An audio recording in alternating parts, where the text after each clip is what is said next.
আসসালামু আলাইকুম। সবাইকে জানাচ্ছি সকালের অনেক বেশি শুভেচ্ছা। শুভ সকাল সবাইকে। তো যাই হোক, আজকে একটু ভিন্ন টাইপের নাস্তা ট্রাই করব সকালে।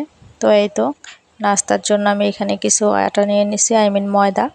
তো এগুলোর উপর আমি হালকা একটু লবণ আর তেল দিয়ে আমি সুন্দর করে পানি দিয়ে মাখিয়ে নিছি। এটাকে আমি রেস্টে রেখে দেব প্রায় আধ ঘন্টা বা এরকম 40 মিনিট। তো রেখে দেওয়ার পর এটাকে আমি সুন্দর করে মথে নেব। যত বেশি নরম হবে তত ভালো এটা বানাতে। তো যাই হোক, সুন্দর করে মথে নিয়েছি। এখন এটাকে আমি বেলে নেব।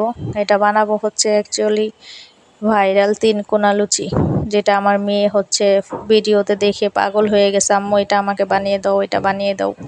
তো রাতে বানিয়ে দিতে পারি নাই, বলছি যে সকালে নাস্তায় বানিয়ে দিব, পরোটা না। তো ভাবলাম আজকে পরোটা না বানিয়ে ওকে আমি সেই ওর পছন্দের জিনিসটা বানিয়ে দিই। তো এই তো ভেজে নিচ্ছি, মাশাল্লাহ ফুলকো ফুলকো একদম ফুলে একদম টইটুম্বুর হয়ে গেছে।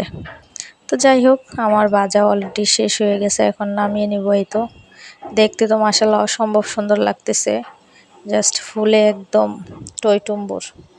এই তো ফাইনাল লুক, সাথে ছিল মুরগির মাংস, ফুলকো ফুলকো লুচি দিয়ে মুরগির মাংসের ঝোল।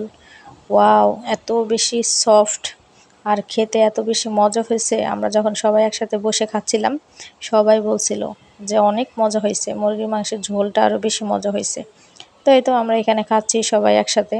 আর সংসারে রান্না বাড়ি কাজ করতে যতই কষ্ট হোক না কেন, সবাই মিলে যখন একসাথে বসে এভাবে খাই,